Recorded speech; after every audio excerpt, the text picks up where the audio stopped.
Hello, my name's Eric Wilson. In our first video, I put forward the idea of using the criteria that we as Jehovah's Witnesses use to examine whether other religions are considered to be true or false on ourselves. So that same criteria, those 5 points, 6 now, we're going to be used to examine whether we also meet the criteria that we expect all other religions to meet. Seems like a fair test. I'd like to get right down to it, and yet here we are in the third video, still not doing that. And the reason is that there are still things in our way. Whenever I bring these subjects up to friends, I get a litany of objections that is so consistent across the board that it tells me that these aren't really their own thoughts, but thoughts that have been implanted through years of, and I hate to use the word, indoctrination, because they almost come out word for word in the same order. Let me give you some examples. It might start off with, but we're the true organization. We're Jehovah's organization. There is no other organization. Where else will we go? It then follows with something like, shouldn't we be loyal to the organization? After all, who taught us the truth? And if something is wrong, well, we should just wait on Jehovah. We shouldn't run ahead for sure. Besides, who is blessing the organization? Is it not Jehovah? Is it not evident that his blessing is upon us? And when you think about it, who else is preaching the good news earthwide? There's no one else doing that. It kind of comes out in this form, just in the stream of consciousness. And I realize that no one has really sat down and thought this through. So let's do that. Are these valid objections? Let's see. Let's consider them one at a time. Now, one of the first ones that comes up, besides this is the true organization, which is really just a statement, is the question, where else would we go? And usually in line with that, people will then quote Peter's words to Jesus. They'll say, remember when Jesus told the crowd that they had to eat his flesh and drink his blood, and they all left him, and he turned to his own disciples, and he asked them, do you want to go too? And what did Peter say? And almost without exception, when I've had this discussion over the years with different ones, they will say the same words. Peter said, where else will we go? Isn't that what you think he said? Well, let's look at what he actually said. You'll find it in the book of John, chapter 6, verse 68. So Jesus said to the 12, you do not want to go also, do you? Simon Peter answered him, Lord, whom shall we go away to? You have the sayings of everlasting life. John 6, 67 and 68. Whom? He uses the word whom. Whom will we go to? Not where will we go? Now there's a big difference there. You see, no matter where we are, we can go to Jesus. We can be all by ourselves. We can be stuck in the middle of a prison, the only true worshiper there, and turn to Jesus. He is our guide. He is our Lord. He is our King. He is our Master. He is everything to us. Not where. Where indicates a place. We have to go to a group of people. We have to be in a place. We have to be in an organization. If we're going to be saved, we have to be in the organization. Otherwise, we won't be saved. No, salvation comes by turning to Jesus, not by membership or affiliation with any group. There's nothing in the Bible to indicate that you have to belong to a particular group of people to be saved. You have to belong to Jesus. And indeed, that's what the Bible says. Jesus belongs to Jehovah. We belong to Jesus. And all things belong to us. Reasoning that we shouldn't put our trust in men, Paul told the Corinthians, who were doing that very thing, the following in 1 Corinthians 3, 21 to 23. So let no one boast in men, for all things belong to you, whether Paul or Apollos or Cephas, or the world, or life or death, or things now here, or things to come.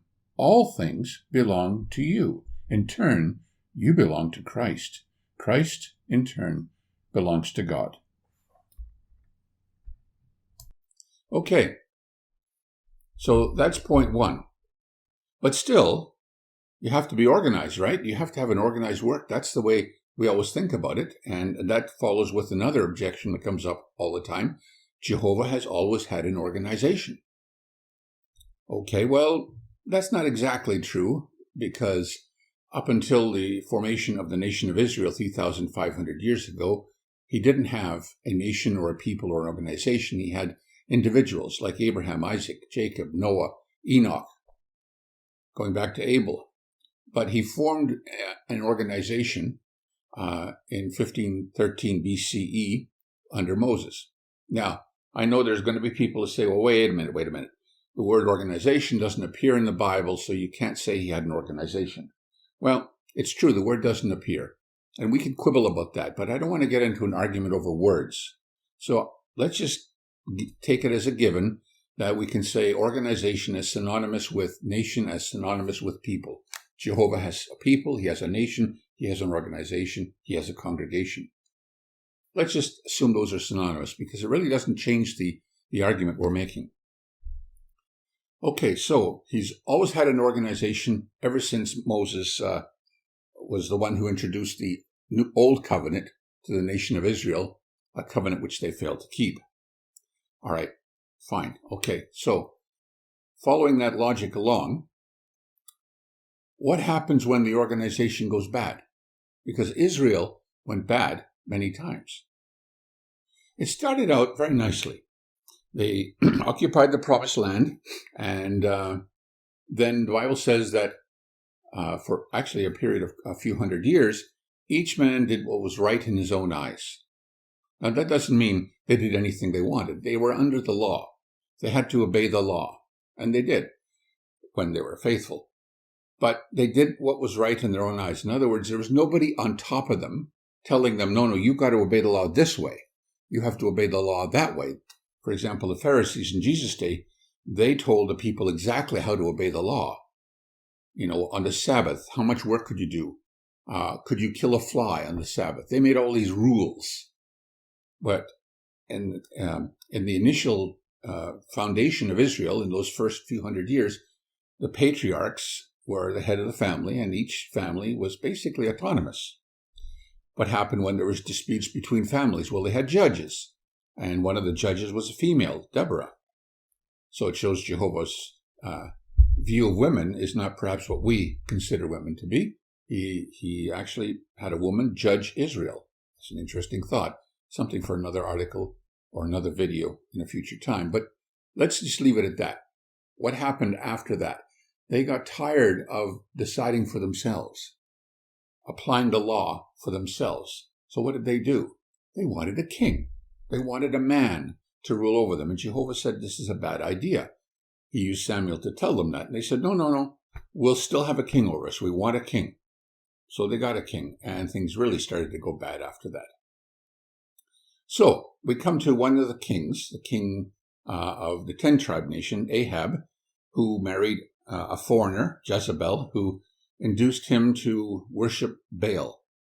So Baal worship became rampant in Israel. And here you have poor Elijah. He wants to be faithful. He's sent to preach to the power of the king and tell him he's doing wrong. Not surprisingly, things didn't go well. People in power don't like to be told they're wrong, especially when the person telling them is speaking truth. The only way to deal with that, in their mind, is to silence the prophet, which is what they sought to do with Elijah, and he had to flee for his life. So he fled all the way to Mount Horeb, seeking guidance from God. And in 1 Kings 19:14 we read, to this he said, this is Elijah speaking, I have been absolutely zealous for Jehovah the God of armies, for the people of Israel have forsaken your covenant. Your altars they have torn down, and your prophets they have killed with the sword. And I am the only one left. Now they are seeking to take my life away. Well, he seems to be a little down on things, which is understandable. After all, he was just a man with all the weaknesses of men. We can understand what it would be like to be alone, to have your life threatened, to think that everything you have is lost. Yet Jehovah gave him words of encouragement. He said in the 18th verse, "And I still have left 7,000 in Israel, all whose knees have not bent down to Baal and whose mouths have not kissed him." That must have been quite a shocker for Elijah, and probably quite an encouragement as well. He wasn't alone. There were thousands like him, thousands who had not bent down to Baal, who had not worshipped the false god. What a thought. So Jehovah gave him the strength and courage to go back, and he did that, and it proved successful. But here's the interesting thing. If Elijah wanted to worship, and if those 7,000 faithful men wanted to worship, where did they worship? Could they go to Egypt? Could they go to Babylon? Could they go to Edom or any of the other nations? No. Those all had false worship. They had to stay in Israel. It was the only place where the law existed, the law of Moses and the regulations and true worship. Yet Israel wasn't practicing true worship. They were practicing Baal worship. So those men had to find a way of worshiping God on their own, in their own way, and often in secret, because they would be opposed and persecuted and even killed. Did Jehovah say, "Well, since you're the only faithful ones, I'm going to make an organization out of you. I'm going to throw away this organization of Israel and start with you as an organization"? No, he didn't do that. For 1,500 years, he continued with the nation of Israel as his organization, through good and bad. And what happened is often it was bad, often it was apostate. And yet there were always faithful ones, and those are the ones that Jehovah noticed and supported, as he supported Elijah. So fast forward 9 centuries to the time of Christ. Here Israel is still Jehovah's organization. He sent his son as a last chance for them to repent. And that's what he's always done. We talk about, well, we should wait on Jehovah. And the idea then is, well, he'll fix things. But Jehovah never has fixed things, because that would mean interfering with free will. He doesn't go into the minds of the leaders and make them do the right thing. What he does is he sends them people, prophets. And he did that throughout those hundreds of years to try to get them to repent. Sometimes they do, and sometimes they don't. Finally, he sent his son, and instead of repenting, they killed him. So that was the final straw. And because of that, Jehovah destroyed the nation. So that's how he deals with an organization that doesn't follow his way, his commands. He eventually, after giving them many opportunities, destroys them. He wipes out the organization. And that's what he did. He destroyed the nation of Israel. No longer was it his organization. The old covenant was no longer in force. He put a new covenant, and he put that with individuals that were Israelites. So he still took from the seed of Abraham faithful men, but now he brought from the nations more faithful men, others who weren't Israelites, and they became Israelites in the spiritual sense. So now he has a new organization. So what did he do? He continued supporting that organization. And by the end of the 1st century, Jesus inspires John to write letters to various congregations, to his organization, right? For example, he criticized the congregation in Ephesus for its lack of love. It left the love that they had at first. Then Pergamum, they were accepting the teaching of Balaam. Remember, Balaam induced the Israelites to idolatry and sexual immorality. They were accepting that teaching. There was also a sect of Nicolaitans that they were tolerating. So sectarianism was entering into the congregation, into the organization. In Thyatira, they were tolerating sexual immorality as well, and idolatry, and the teaching of a woman named Jezebel. In Sardis, they were spiritually dead. In Laodicea and Philadelphia, they were apathetic. All of these were sins that Jesus could not tolerate unless they were corrected. He gave them a warning. This is again the same process. Send a prophet, in this case, the writings of John, to warn them. If they respond, good. And if they don't, then what does he do? Out the door. Nevertheless, there were individuals in the organization at that time that were faithful, just as there were individuals in the time of Israel who were faithful to God. Let's read what Jesus had to say to those individuals.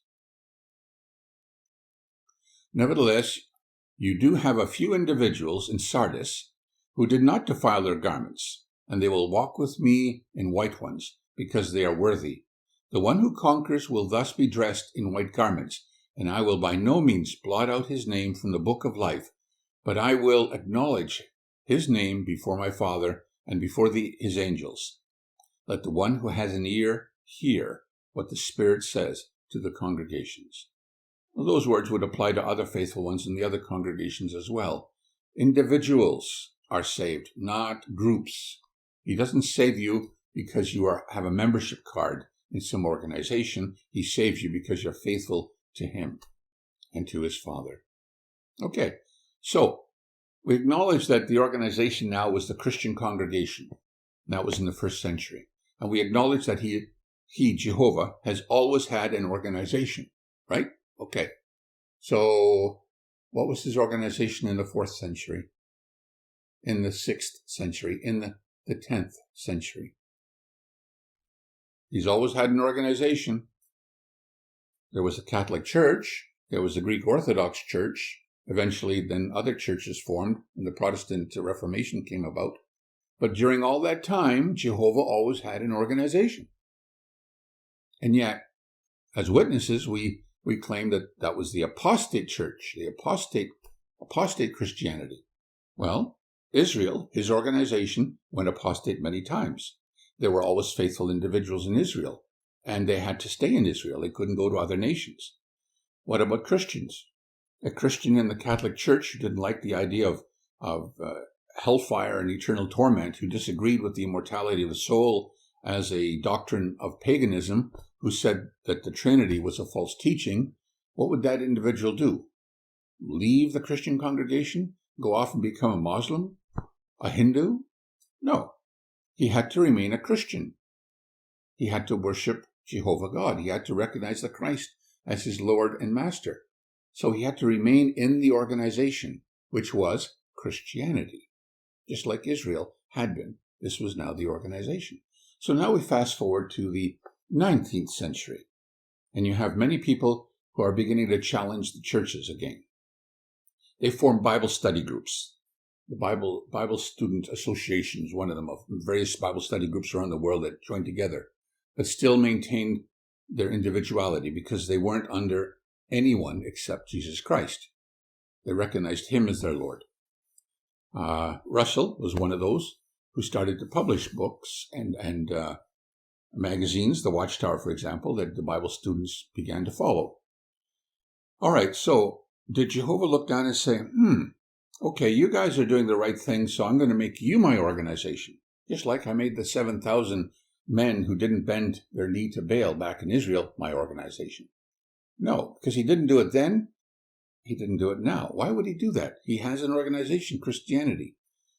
Within that organization, there are false worshipers and true worshipers. But there is one organization. So when we think about Jehovah's Witnesses, we like to think, no, we're the only true organization. Well, what would be the basis for making that assumption? That we teach truth? Okay, well, even Elijah and the 7,000, they were acknowledged by God to be true worshipers, and yet he didn't make them into his own organization. So even if we do teach only truth, there doesn't seem to be a Bible basis for saying that we are the one true organization. But let's just say there is. Let's say that there is a basis for that. Okay? Fair enough. Then there's nothing to keep us from examining the scriptures to make sure that we are the true organization, that our teachings are true. Because if they're not, then what? Then we're not the true organization by our own definition. Okay. So what about the other objections, though? Well, we should be loyal. We're hearing that a lot these days. Loyalty. There's a whole convention on loyalty. We even changed the wording of Micah 6:8 from love kindness to love loyalty, which was not the way it's worded in Hebrew. Why? Because we're talking about loyalty to the governing body, loyalty to the organization. Well, in Elijah's case, the governing body of his day was the king, and the king was appointed by God because it was a succession of kings, And Jehovah appointed the first king, he appointed the second king, then through David's line came the other kings. And so you could argue quite scripturally that they were appointed by God. Whether they did good or bad, they were appointed by God. Was Elijah loyal to the king? If he had been, then he would have worshipped Baal. He couldn't do that because his loyalty would have been divided. Loyal to the king or loyal to Jehovah. So we can only be loyal to any organization if that organization is completely 100% in line with Jehovah. And if it is, then why just not say we're loyal to Jehovah and leave it at that? So we're starting to get a little carried away if we start to think, oh no, I've got to be loyal to men. But who taught us the truth? That's the argument. I didn't learn the truth on my own. I learned it from the organization. Okay? So if you learned it from the organization, you must now be loyal to the organization. That's basically the reasoning that we're saying. Well, a Catholic could use the same reasoning, or a Methodist, or a Baptist, or a Mormon. I learned from my church, so I must be loyal to them. We'd say, no, that's different. Oh, how is it different? Well, it's different because they're teaching false things. Now we're right back to square one. That's the whole point of this video series, to make sure that we're teaching true things. And if we are, fine. The argument might hold water. But if we're not, then the argument turns against us.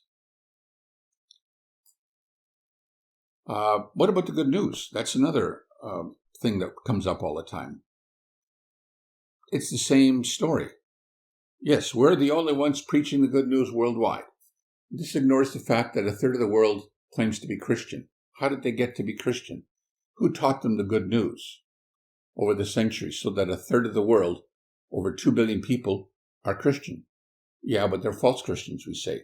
They were taught a false good news. Okay, why? Because they were taught the good news based on false teachings. We're right back to square one. If our good news is based on true teachings, we can claim to be the only ones preaching the good news.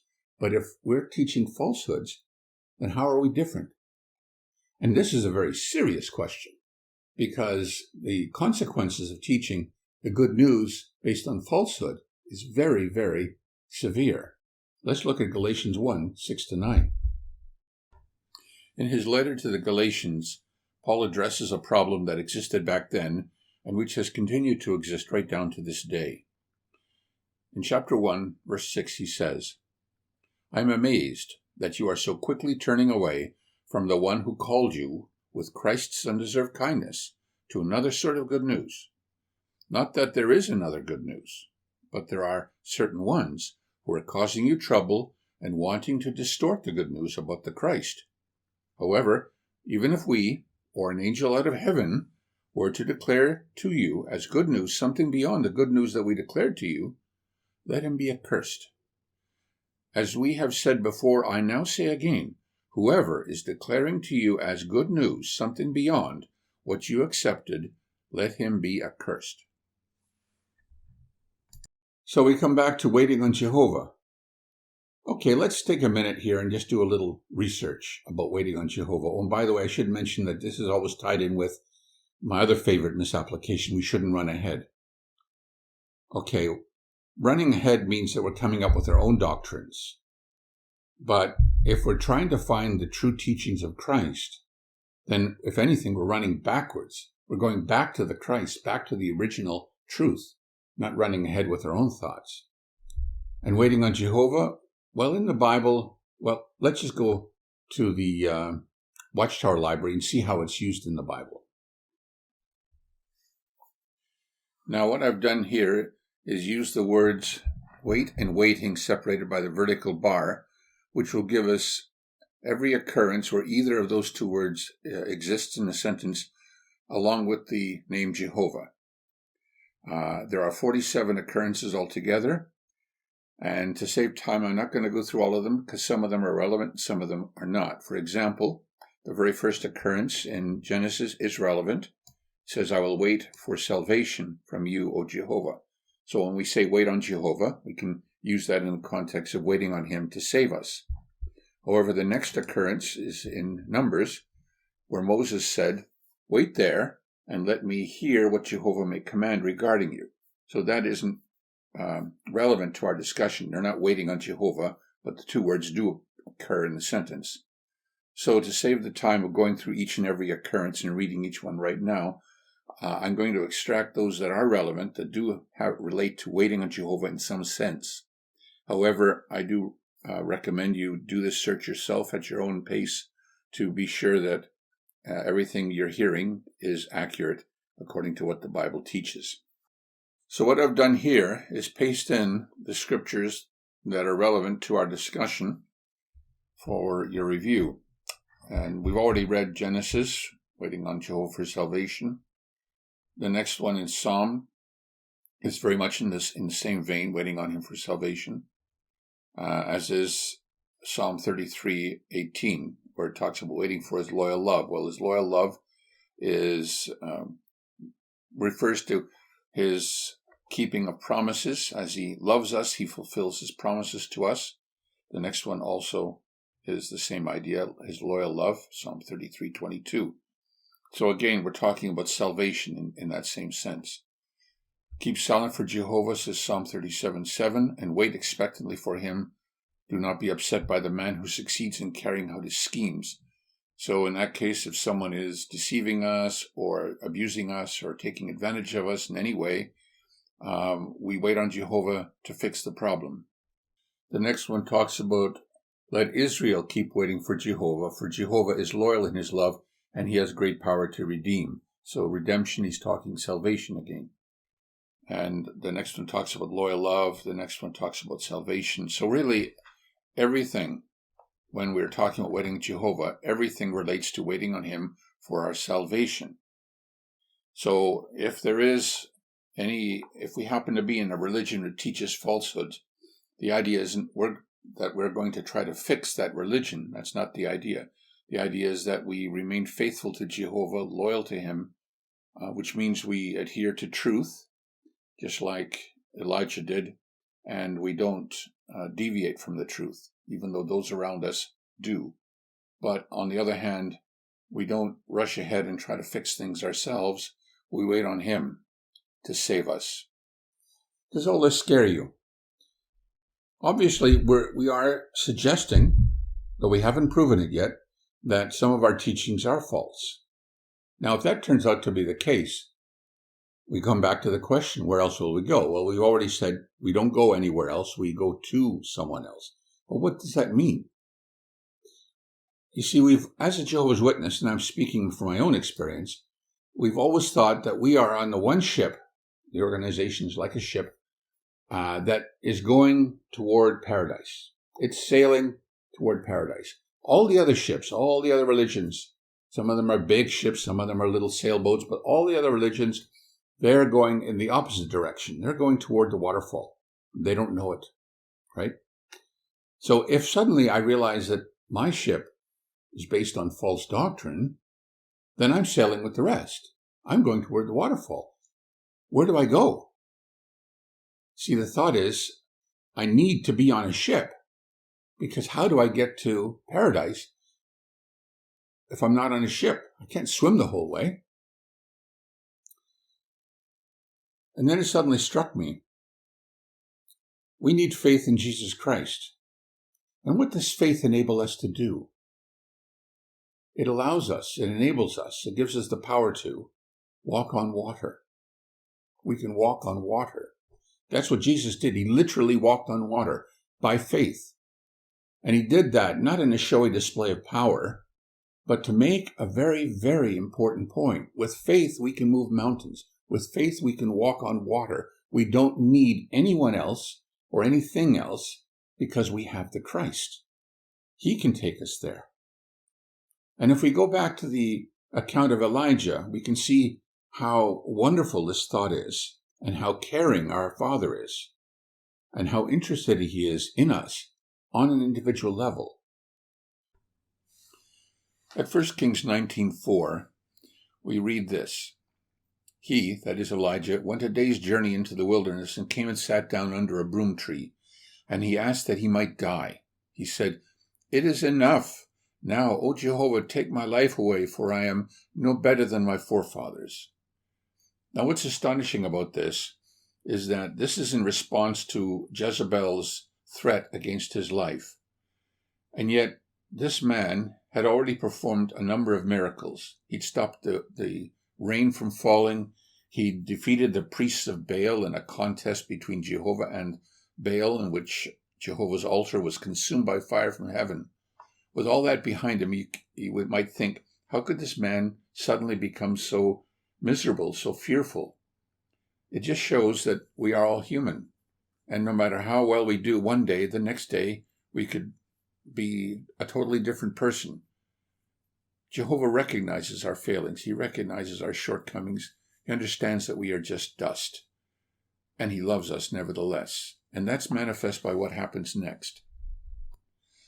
Does Jehovah send an angel to chastise Elijah? Does he rebuke him? Does he call him a weakling? No, quite the opposite. It says in verse 5, "Then he lay down and fell asleep under the broom tree. But suddenly an angel touched him and said to him, 'Get up and eat.' When he looked, there at his head was a round loaf on heated stones and a jug of water. He ate and drank and lay down again.